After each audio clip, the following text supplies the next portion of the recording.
Hi, I'm John Blackburn, and this is Entertainment Matters.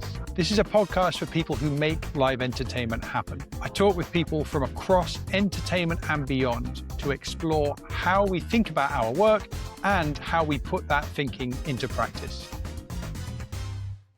Okay, in this notes episode, I'm talking about making and keeping promises. And this episode is heavily inspired by my conversation with the fantastic Janine Coombes. In Janine's framework for helping people with their offers, she has her 3 Ps, which are promise, package, and price. And it was Janine's use of the word promise and our discussion of the word promise that really got me thinking this week. Alongside Janine, one of my other favorite authors is Seth Godin. And he talks about this idea quite regularly, that brand is the promises that you make and that you keep. And this might be ringing some bells as well for anyone that's listened to Jane Curry's interview as well. Now I'm going to start this conversation about promises with a little story about a burger. So I'm on my way home from a show at 1:30 in the morning. I'm heading to my luxury log cabin accommodation at a travel lodge on the M4. I am starving. So I pull into the McDonald's. I go in, I order the food on one of the automated machines, I pay for it, and I stand there and wait for about 10 or 15 minutes. Nothing happens. Eventually, someone pops out, the manager, we have a conversation. It turns out that the restaurant has actually been closed for some time. Now, I just want to point out some signals at this point. The doors were open, the lights were on, and the machines were taking money and orders. That's some signals that perhaps the place is open, right? Anyway, so it also turned out that the manager couldn't give me a refund. Cue lots and lots of messing around. They couldn't give me the refund because their tills were off until the next morning or something. And I had to call the head office quite a lot over the next couple of weeks, and they said that they couldn't process a refund for me. They sent me back to the particular restaurant, the branch. They said that they could give me a restaurant specific voucher, but obviously you know what it's like. I have no idea when I'm going to be back anywhere near that particular McDonald's. Now, eventually what happens is, as you can imagine, I managed to put the situation to them in such a way that they actually did figure out a way to refund me. And that involved the business manager at the restaurant paying me out of his own account, ridiculously. Now, why was I so annoyed about that? Yeah, obviously I was hungry and I wanted some food, but I knew at the luxury accommodation I was about to check into, there would be a Ginster's pasty or a W.H. Smith sandwich available. But why I'm really annoyed is it's a broken promise.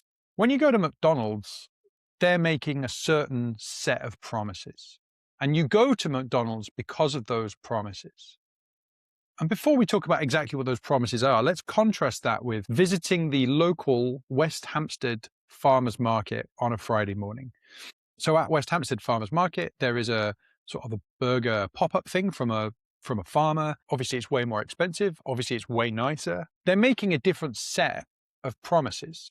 McDonald's is promising consistency.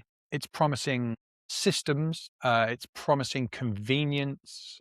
It's promising you know what you're going to get and you don't have to really think about it. The local burger stall at the farmer's market is making promises that are probably closer to something like the people that you see are the people that run the farm or care about what they're doing. We're independent, we're local, the kind of thing. It's a different experience. And of course, what was so upsetting about the McDonald's thing, without over dramatizing it, is that those promises of consistency and systems had been broken. I don't go to McDonald's at 1:30 a.m. because I really want specifically a McDonald's burger.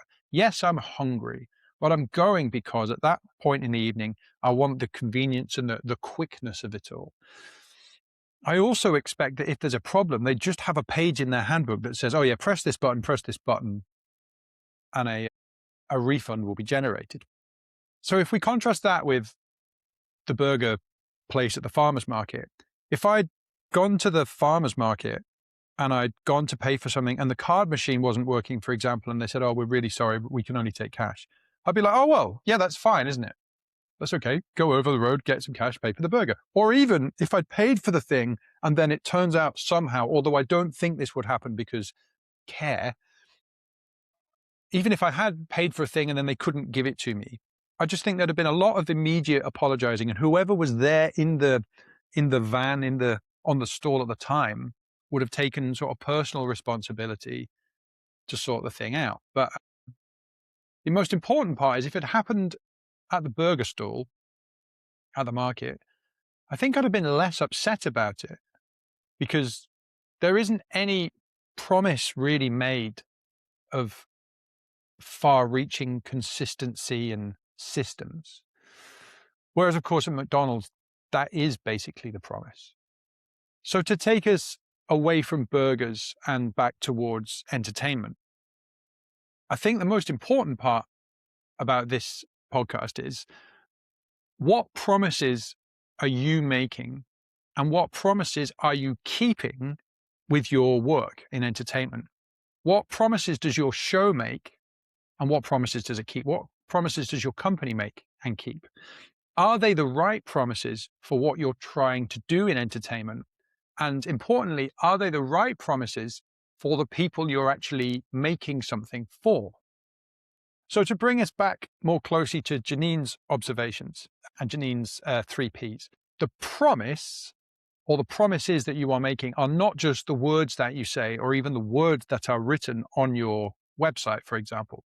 The promise is everything about your website, your social media, a poster, your interactions with audiences and clients, and indeed interactions with, say, venues, your interactions with your team are all part of either making or keeping, or indeed not keeping, a set of promises. Janine's observation is that things kind of work best when the promise, the package, and the price all communicate with each other and all align. If the website communicates one thing and the price communicates something different, it's not good. And I think I use the word congruence to describe this in the interview. It's the idea that all of the signals that we put out have to line up and make sense.